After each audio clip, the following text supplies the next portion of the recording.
बिस्मिल्लाहिर्रहमानिर्रहीम अस्सलाम वालेकुम। मैं हूं अदील वड़ाइच। नाजरीन, आज हमारे साथ मौजूद हैं वज़ीर कानून डॉक्टर फ़रूक नसीम साहब। सेनेट इंतखाबात के बाद सेनेट ऑफ पाकिस्तान में हुकूमत की पोजीशन पहले से मुस्तहकम हो गई है और कानून साजी का अमल जो गुज़िश्ता 2.5 बरस से जो तात्तुल का शिकार था, एक किस्म का ऑर्डिनेंस जारी करने पड़ते थे, बहुत से बिल मंजूर नहीं हो पाते थे, तो अब वजारत कानून की अहमियत पहले से ज़्यादा बढ़ गई है। अब वो लेजिस्लेशन जो जिनसे आवाम को रिलीफ मिलना है, अब वो वजारत कानून उन पर काम करने जा रही है। फ़रूक नसीम साहब से पूछेंगे। सर अस्सलाम वालेकुम, बहुत शुक्रिया आपने हमें वक्त दिया। सर जी वालेकुम सलाम। सर ये बताएं कि एक हुकूमत का शिकवा ये होता था कि अपोजिशन लेजिस्लेशन होने नहीं देती। अगरचे अभी भी हुकूमत अक्सरियत में तो नहीं गई ट्रेयरी बेंचेस, लेकिन अक्सरियत के करीब पहुंच गए हैं। अब उतना मसला नहीं रहा। तो सर अब कोई ऐसी कानून साजी होने जा रही है जिससे वाकई अवाम को रिलीफ मिले? इंशाल्लाह ये बात आपकी बिल्कुल सही है, बिल्कुल एनालिसिस दुरुस्त है आपकी कि ना सिर्फ बहुत सी ऐसी पेंडिंग कानून साजी और लेजिस्लेशन जो है वो हुकूमत अब इंट्रोड्यूस कर सकती है। और पहले तो बड़ी प्रॉब्लम होती थी, ऑपोजिशन के हाथ पैर जोड़ो, और जो लोगों की फ़लाह व बहबूद की जो कवानीन थे उनको भी पास करने के लिए अदील आपको पता है कि कितनी प्रॉब्लम पड़ी। जो कितने जैसे ये लेजिस्लेशन थी, इनहेरिटेंस लॉस की, सिविल प्रोसीजर कोड की, और सो ऑन सो फोर्थ, इतनी सारी दूसरी लेजिस्लेशन जो इस अरसे में की लॉ मिनिस्ट्री ने। हमने तो पहले 60 डेज़ में सारा बना दिया था, लेकिन उसको पास कराने के लिए नेशनल असेंबली में तो पास हो गया था फ़ौरन, लेकिन सेनेट से पास कराने के लिए बड़ी प्रॉब्लम पड़ी और बहुत से बिल आखिर पास हुए। लेकिन अब बहुत बेहतर कंफर्टेबल पोजीशन है, मेजॉरिटी नहीं है जैसे आप सही कह रहे हैं, लेकिन 2-3 लोगों से बात करनी और कहाँ कोई 50-60 से बात करनी, बिल्कुल तो ठीक। मेरे ख्याल में the chances are much better now. Sir opposition के साथ कोई बातचीत वाला माहौल नहीं बन रहा? खासतौर पे नैब पे कुछ काम हो रहा था, वो रुक गया नैब के इख्तियारात के हवाले से।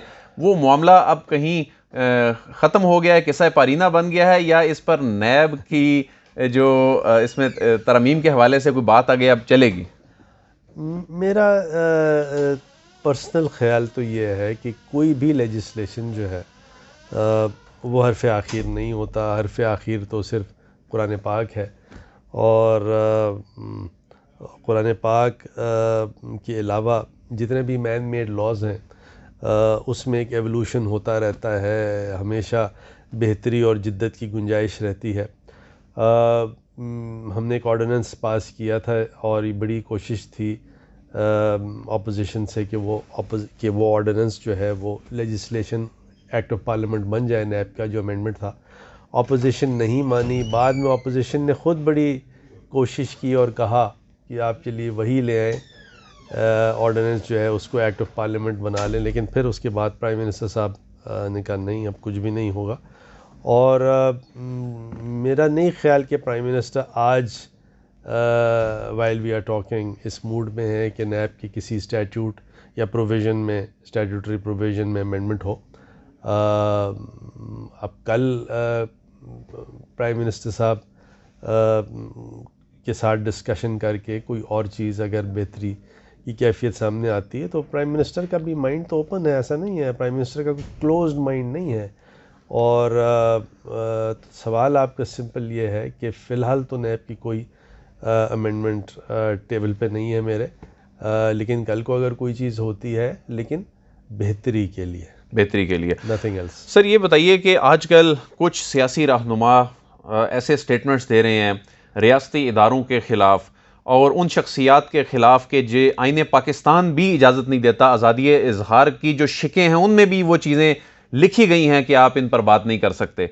तो इस तरह की स्टेटमेंट दे के रियासती इदारों पर जो हमला किया जा रहा है, तो सर क्या कानून में ये कानून हरकत में आएगा, या इसको सिर्फ देखा जा रहा है कि ये लोग खुद चुप हो जाएंगे? मैं इससे पहले कि आपके स्पेसिफ़िक सवाल का जवाब दूं, मैं एक दो प्रिलिमिनरी बातें करूं इस सिलसिले में। ये शायद भूल गए जो भी इस तरह की बातें करता है कि पहले तो अगर कोई ऐसी बात है अगर जैसे इदारों पर या उनके अफसरान पर, चलिए मैं स्ट्रेट बात करता हूँ। नवाज शरीफ साहब ने जनरल बाजवा, जनरल फैज़ और जनरल इरफान पर एक इल्ज़ाम लगा दिया। कोई सबूत है तुम्हारे पास?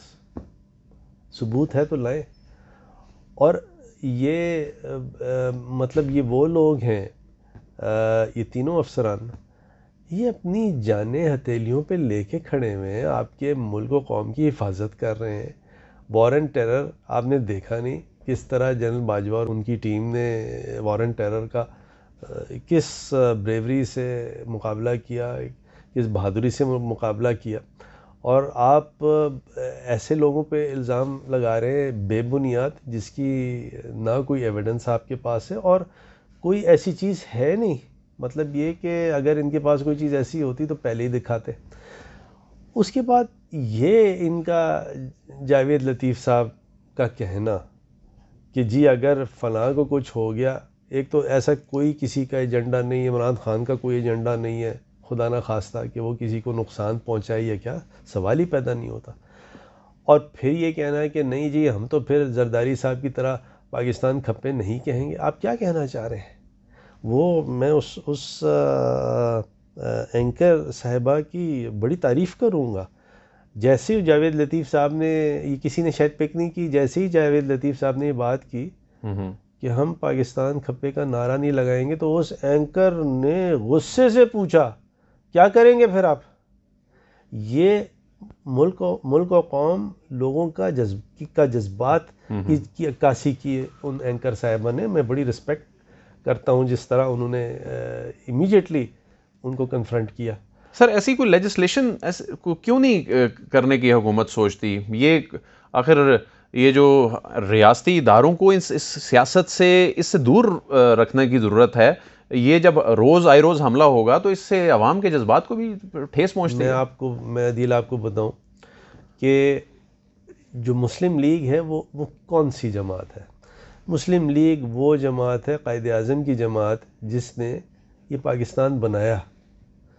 उसके अगर कोई रुकन, उसका कोई मेंबर, उसका कोई लीडर पाकिस्तान तोड़ने की बात कर रहा है, तो ये तो मैं मुस्लिम लीग के कारकुनों को जानता हूँ। देखिए सियासत अपनी जगह है, आप ज़रूर सियासत करें, आप सियासत करें।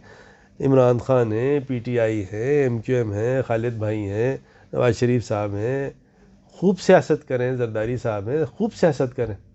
लेकिन अगर आप पाकिस्तान के लिए और पाकिस्तान के इदारों के लिए, चाहे जुडिशरी हो या आर्मी हो, उनके लिए ऐसे अल्फाज इस्तेमाल करें, मुझे बड़ा यकीन है अपने पाकिस्तान मुस्लिम लीग के जो कारकुन हैं उसको टॉलरेट नहीं करेंगे, बिल्कुल टॉलरेट नहीं करेंगे। सियासत अपनी जगह पे है, लेकिन ये रेड लाइंस क्रॉस नहीं करना, और ये रेड लाइंस अब इन्होंने क्रॉस करना शुरू कर दिया।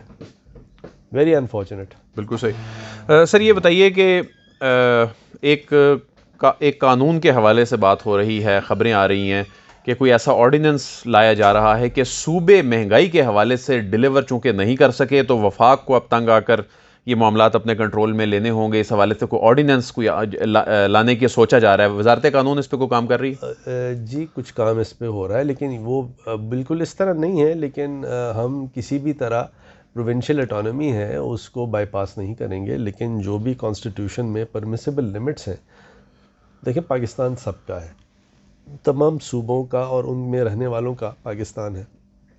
और महंगाई अगर है तो हर जगह है।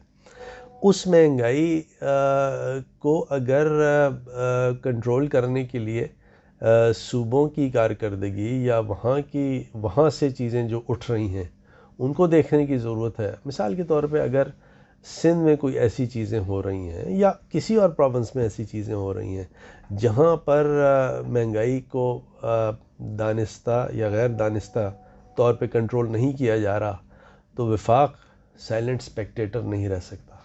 वफाक जो है वो पूरी तरह हरकत में आएगा, और इसीलिए ये लेजिस्लेशन इस तरह की है। सिर्फ उसका आइडिया ये है कि महंगाई को कंट्रोल करने की जहाँ फॉल्ट लाइंस हैं वहाँ पे फिर कोई एक्सरसाइज ऑफ डिस्क्रेशन या एक्सरसाइज ऑफ पावर होनी चाहिए। बिल्कुल ठीक है। तो सर वो जो 18वीं तरमीम के हवाले से हुकूमती शख्सियात बात किया करती थी, आप भी बात किया करते थे। 18वीं तरमीम आप समझते हैं कि सर इसमें तरमीम वक्त की ज़रूरत है, इसमें बहुत सी चीज़ों को तब्दील होना चाहिए, बहुत सारे मसाइल, ख़ास तौर पर ये जो कोविड के बाद की सूरत हाल है, ये तो बहुत सारी चीज़ें एक्सपोज हो गई हैं कि सूबे बहुत डिलीवर नहीं कर पा रहे। देखिए, मैं आपसे पहले ही कह चुका हूँ कि जितना भी मैन मेड लॉ है वो हरफ आखिर नहीं है। ये 1973 कॉन्स्टिट्यूशन तो भुट्टो साहब ने बनाया था यानी पीपल्स पार्टी के जो बानी थे। अब 2010 में जरदारी साहब ने as president of Pakistan from Pakistan Peoples Party की गवर्नमेंट ने उस पूरे आइन की शक्ल दूसरी कर दी 18वीं तरमीम से।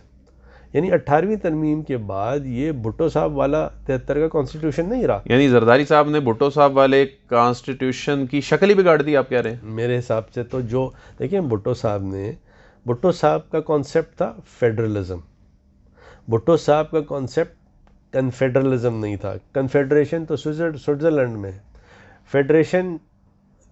फेडरल स्ट्रक्चर जो है और जिन जिन ममालिक में फेडरल स्ट्रक्चर है, तो ये 18वीं तरमीम काफ़ी उसके बियॉन्ड चली गई। तो लिहाजा इससे ये बात तो साबित होती है कि कोई चीज़ हरफ आखिर नहीं है, कॉन्स्टिट्यूशन भी हरफ आखिर नहीं है, इवॉल्व होता रहता है। और आज कोई अमेंडमेंट है, बाद में कोई और अमेंडमेंट आ सकती है। 18वीं तरमीम ने दिखा दिया कि 18वीं तरमीम पूरी तरह वर्केबल नहीं है। बहुत से इसके ख़राबियाँ हैं जिनको दूर करने की ज़रूरत है।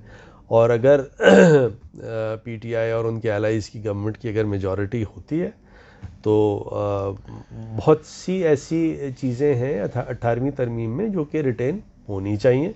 अच्छे असल मसला क्या है सर, को हमारे नाज़रीन को सर आप बता सकते हैं असल मसला 18वीं तरमीम में क्या है? मिसाल के तौर पे हेल्थ है। अब आप ये बताइए कि क्या हेल्थ की एक यूनिफॉर्म पॉलिसी नहीं होनी चाहिए? बिल्कुल होनी चाहिए। कोरोना जो है वो क्या पूरे मुल्क में नहीं है, बल्कि पूरे दुनिया में पेंडेमिक है। एजुकेशन है, क्या एजुकेशन पॉलिसी जो है यूनिफॉर्म नहीं होनी चाहिए? क्या हेल्थ और एजुकेशन के बाद जो इकोनॉमिक पॉलिसीज़ हैं या दूसरी बहुत सी ऐसी चीज़ें, एग्रीकल्चर पॉलिसीज़ हैं। अब एग्रीकल्चर में पाकिस्तान को करना क्या है कि state of the art tools ला के, नए इनोवेशंस ला के अपनी यील्ड को बेहतर करना है। तो पूरे पाकिस्तान जो कि एक एग्रो बेस्ड इकॉनमी है, वो अगर एक यूनिफॉर्म एग्रो पॉलिसी नहीं, एग्रो इकोनॉमिक पॉलिसी लेके नहीं आएंगे आप, तो सिस्टम नहीं चलेगा। तो और टैक्सेशन का लॉपसाइडेड एक सिलसिला है। एनएफसी के साथ पीएफसी को भी नथी होना वफाक कर्जे लेते हैं, सूबे उड़ा देते हैं। अब ये तमाम चीज़ें ऐसी हैं कि 18वीं तरमीम की बहुत सी चीज़ें अच्छी हैं, लेकिन बहुत सी चीज़ें वर्केबल नहीं हैं। तो इसमें तरमीम अब उसी सूरत, क्योंकि ये तो होने नहीं देंगे। देखिए, अगर ये मेजॉरिटी नहीं होगी तो तरमीम नहीं हो पाएगी, और मेजॉरिटी होगी तो तरमीम होगी। अच्छा सर, ये इस वक्त बड़ा इंपॉर्टेंट एक क्वेश्चन है कि इमरान खान साहब इंतखाबी इस्लाहात चाहते हैं, लेकिन इंतखाबी इस्लाहात के लिए अपोजिशन और हुकूमत का बैठने का कोई माहौल बन नहीं रहा। नए इलेक्शन जो हैं अब ज़्यादा दूर नहीं है, 2-2.5 साल की बात है।